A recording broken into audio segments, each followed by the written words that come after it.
Dome Reverse é um jogo, e jogos sempre têm regras. Por exemplo, em Reverse, se uma peça é cercada por duas outras peças da cor oposta, ela é obrigatoriamente virada para essa outra cor. Exatamente assim é que os gigantes de Elbaf estão sendo corrompidos, virados para seus lados sombrios e demoníacos. E é exatamente assim que o Luffy vai virar o jogo. Não apenas trazendo eles de volta ao normal. Não, muito além disso. Luffy vai virar eles para o lado branco, transformando o Domino Reverse em algo como o Domínio da Liberdade, potencialmente concedendo aos gigantes suas formas de deuses do sol para enfrentar os demônios de Imu. E tudo o que o Luffy precisa para começar esse processo satisfatório de flanqueamento é uma segunda peça no tabuleiro. E olha só que conveniente. Bem ali está Jewelry Bonnie, uma garota que também possui a habilidade de assumir uma forma ligada ao deus do sol. Curioso, não é? Então agora temos duas peças brancas prontas para serem posicionadas no tabuleiro de Reverse, com potencial para até mais duas, e já a gente chega lá. Mas Domino Reverse não é apenas um jogo. Ele funciona como uma metáfora para Luffy e Imu, que são opostos interligados, duas faces da mesma moeda. E o que o poder de Reverse faz é o exato oposto do que o Gear 5 representa. Reverse rouba a liberdade de seus alvos em 3 níveis diferentes. O primeiro é o mais básico: liberdade de movimento, transformando suas vítimas em marionetes de Imu. E liberdade de movimento é essencial para o fim de One Piece, porque Luffy vai liberar fisicamente o mundo inteiro. Parte dessa libertação é teorizada como sendo a queda da Red Line, a redução das águas do século perdido, e a conexão de todas as ilhas do mundo por terra, formando literalmente o One Piece. Luffy já fez esse tipo de libertação várias vezes, mesmo em escalas menores, como quando quebrou a segurança de Impel Down e destruiu a gaiola de pássaros do Doflamingo. Essa é a forma mais básica de liberdade: remoção de barreiras físicas. Mas liberdade não significa apenas quebrar correntes visíveis. Liberdade também é dar às pessoas a capacidade interna de buscar sua própria definição de libertação. E é isso que eu chamo de liberdade do coração. Um dos primeiros exemplos disso é a Nami. Ela nunca esteve literalmente presa ou acorrentada pelo Arlong, a menos que você só tenha visto a live action. Ele nunca tocou nela fisicamente porque acreditava estar acima dos métodos sujos dos nobres mundiais. Mas ele prendeu o coração da Nami. Ela podia ir onde quisesse, mas seu coração estava preso na Vila Kokoyashi. O mesmo acontece com o icônico momento da Robin: eu quero viver. Para libertar Robin, Luffy primeiro precisou libertar seu coração, antes de libertar seu corpo. E ele fez isso declarando guerra ao governo mundial e prometendo protegê-la do próprio mundo. Isso acontece também com antagonistas. Meu exemplo favorito sendo Charlotte Katakuri. Durante a luta no Espelho Mundo, Luffy quebrou a prisão de perfeição que Katakuri carregava. Katakuri tinha medo de ser visto como imperfeito porque acreditava que isso colocaria sua família em risco. Afinal, quando sentiram fraqueza dele, chegaram até a cortar o rosto da própria irmã. Mas Luffy libertou o coração de Katakuri e mostrou que imperfeição não é fraqueza, e que ser ridicularizado não te destrói,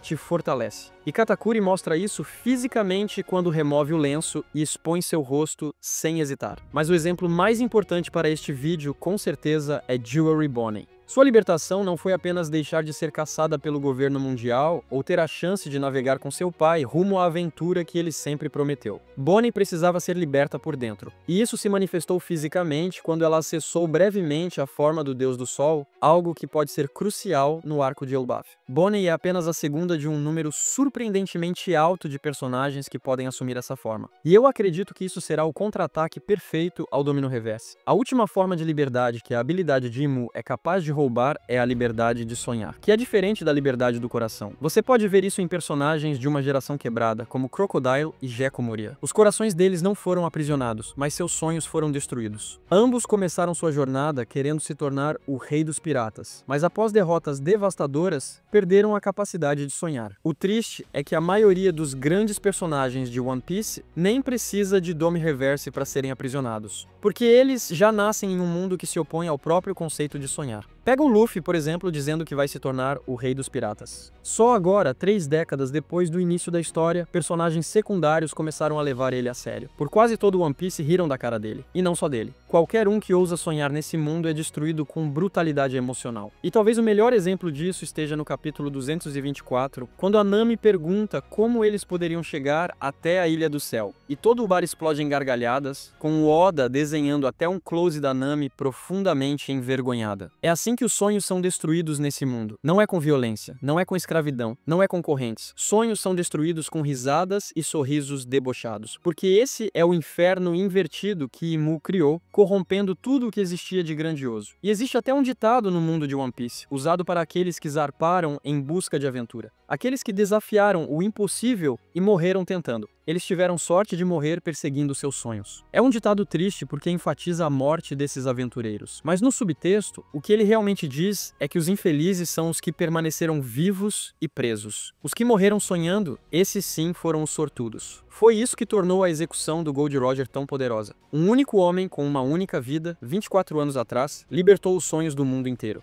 E dentro da grande era dos piratas, Roger criou o que podemos chamar de a geração mais sortuda da história. Muitos zarparam, muitos fracassaram, mas todos tiveram algo precioso, a liberdade de sonhar. E eu prometo que já conecto tudo isso à solução para derrotar o Dome Reverse. Mas antes, precisamos falar de Zeff. Ele fez parte daquela geração inspirada a sonhar. Seu sonho era encontrar o All Blue, e mesmo falhando e passando esse sonho adiante para Sanji, durante sua jornada ele encontrou um novo sonho: abrir um restaurante. Nem todo tesouro é tangível. E quando você navega perseguindo a liberdade do oceano, pode encontrar tesouros que mudam sua vida, como Zeff encontrou. Ele sonhou de novo. E ele realizou. É por isso que a liberdade de sonhar é essencial. Porque mesmo que você não alcance seu sonho original, nada deveria impedir você de criar outros. Pelo menos, em teoria. Mas nesse mundo, o que impede isso é o Domino Reverse e outras coisas. Eu diria que um dos maiores estrangulamentos que Imu mantém sobre o mundo é a liberdade financeira, ou a falta dela. Porque todo país que entra para o governo mundial é obrigado a pagar tributos absurdos, impedindo que qualquer nação cresça ao ponto de desafiar Mary Joyce. Não é um ponto tão essencial ao Reverse em si, mas vale mencionar. Imu encontra todo tipo de forma possível para tirar a liberdade das pessoas. E até agora, ele vem fazendo isso muito bem. E uma das táticas mais inesperadas inclui transformar pessoas em reis. Quando Imu converteu Dory e Brogy, ele declarou: Dory, o ogro azul, Brogy, o ogro vermelho, eu vos concedo domínio sobre esta terra. Sereis reis. À primeira vista, isso até parece vantajoso. Se é para ser escravizado, que seja como rei, certo? Mas ser rei é uma maldição. Historicamente, reis sempre estiveram ligados à falta total de liberdade. Sim, você recebe toda a riqueza de um reino, mas em troca recebe responsabilidade extrema, perde privacidade, tem movimentos restritos, vive preso a regras políticas e sociais e sempre tem alguém esperando para matar você e tomar sua coroa. Existe um motivo muito claro pelo qual Luffy não quer ser um rei tradicional. Porque mesmo no melhor cenário possível, ser rei é uma droga. E não é só isso. Imu está amaldiçoando Dory e Brogy com o pior pesadelo do Luffy, e ao mesmo tempo, roubando deles o orgulho de Elbaf, ao ordenar que eles matem um homem que jamais conseguiria lutar contra eles. Atacar alguém indefeso é uma desonra gigantesca para um guerreiro gigante. Além disso, Imu instila neles uma fixação, talvez até uma dependência por força bruta que à primeira vista pode parecer alinhada com os gigantes, mas não é.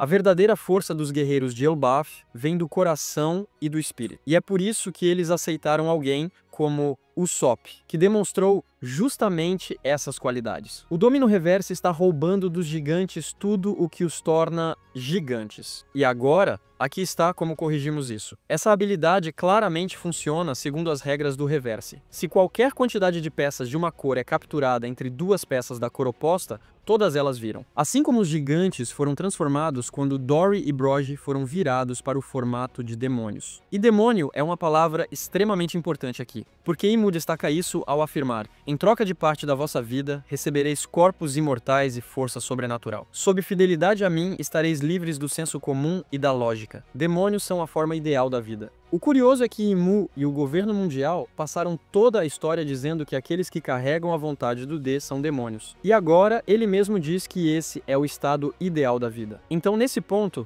eu não discordo exatamente dele. Mas Imu também menciona que Dory e Brogy agora serão desvinculados do senso comum e da lógica, o que soa exatamente como o Gear 5 do Luffy. As habilidades de Imu parecem ser o lado oposto do portal para o absurdo e para a liberdade que é o Gear 5. Uma espécie de versão sombria, distorcida e artificial. Porque você descreveria o Gear 5 usando praticamente as mesmas palavras: liberto de lógica e sentido comum. A diferença é, Luffy alcança esse estado através da liberdade, não da submissão. Então, novamente, Luffy e Imo são dois lados da mesma moeda ou da mesma peça de reverse, o que é quase literalmente representado pelo próprio jogo Storm Reverse e todo o tema de dualidade presente na mitologia do Deus Sol em Elbaf. Segundo os textos antigos, o mundo já foi destruído 2 vezes no passado, e em ambos os casos a presença de Enya, o Deus Sol, esteve diretamente ligada a isso. Ele é o herói que salva do desastre? Ou o destruidor que reduz tudo a cinzas? Aparece quando o mundo está prestes a sofrer uma grande transformação.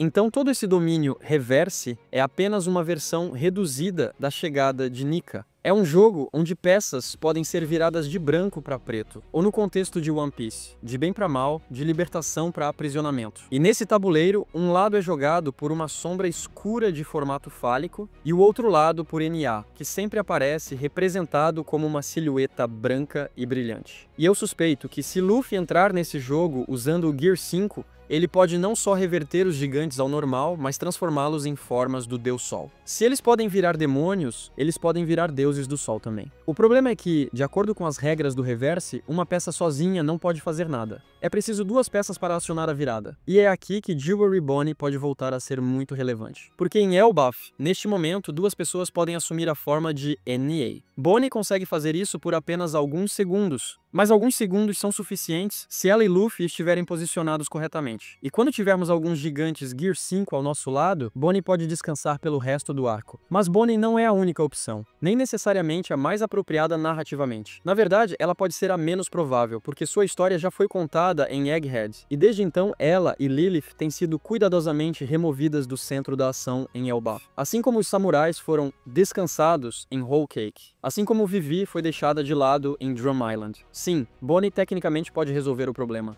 Mas isso seria realmente a melhor forma de contar a história de Elbaf? Provavelmente não. Mesmo assim, há algo que mencionei diversas vezes porque acredito ter sido extremamente intencional. Oda pode ter revelado a resposta desse jogo no capítulo 1136. Esse é o capítulo em que vemos um Loki silhuetado em flashback, assumindo a pose do Gear 5 do Luffy. E isso não pode ser coincidência. E um pouco antes disso, vemos Colon correndo em primeiro plano na pose do Deus Sol Nika, o que pode ser um forte presságio de que qualquer um dos dois, Colon ou Loki, pode se tornar a segunda peça necessária para começar a reverter os gigantes. Colon é diretamente inspirado em Vicky, o Viking, que foi uma das inspirações que deram origem a One Piece. Ou seja, ele praticamente nasceu para assumir o papel de protagonista nesse momento. Por outro lado, Loki está ainda mais conectado emocionalmente com tudo que está acontecendo agora. Ele é, digamos, a Bonnie desse arco, alguém com peso emocional direto na história. E além disso, ele foi declarado como o próprio Deus Sol. Então faria todo o sentido do mundo se Loki realmente fosse capaz de despertar a forma de Nika de alguma maneira. Talvez isso tenha relação com seu fruto do diabo, assim como aconteceu com Bonnie e sua transformação.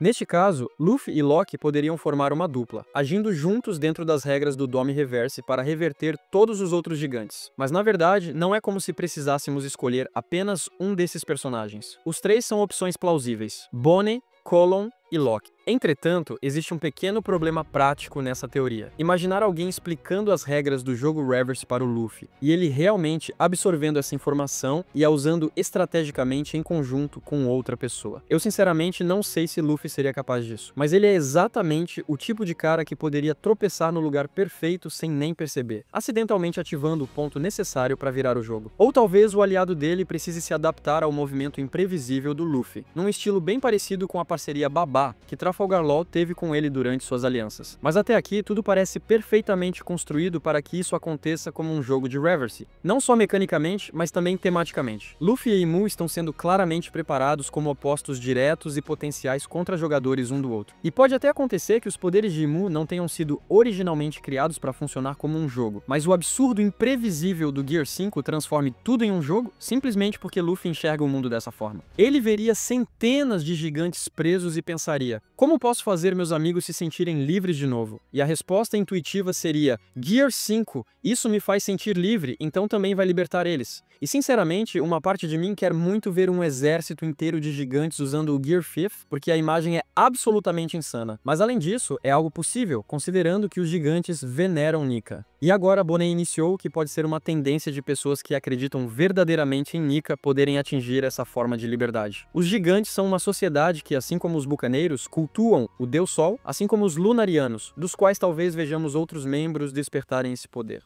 ou talvez apenas King, caso realmente seja o último sobrevivente. Mas precisamos falar também sobre Gunko. Imu claramente está controlando Gunko através de algum tipo de manipulação mental, uma forma de controle que parece similar ao Dome Reverse, mesmo que talvez não seja exatamente o mesmo poder. É uma habilidade que parece apagar ou manipular memórias. E pode ser que encontrar uma forma de libertar os gigantes seja também a chave para libertar Gunko. Luffy pode acabar revertendo tudo, de propósito ou acidentalmente, quebrando o vínculo que mantém Gunko presa à influência de Imu. E olha, não estou dizendo que veremos um Gear 5 gigante, mas também não estou dizendo que não veremos. E também é totalmente possível que essa libertação não aconteça seguindo as regras exatas de Reverse. Seria totalmente a cara do Oda exigir que os personagens demonstrem força de vontade interna para quebrar o feitiço, como Shebek fez quando foi capturado, só sucumbindo completamente quando Imu ameaçou o rei Harald, sugerindo que o estado emocional tem um papel crucial no controle do Dome Reverse. E se for assim, uma das chaves pode ser a energia caótica e contagiante do Luffy, capaz de provocar um mínimo sorriso nos gigantes aprisionados, criando uma pequena rachadura no bloqueio mental que então o Luffy poderia explorar até libertar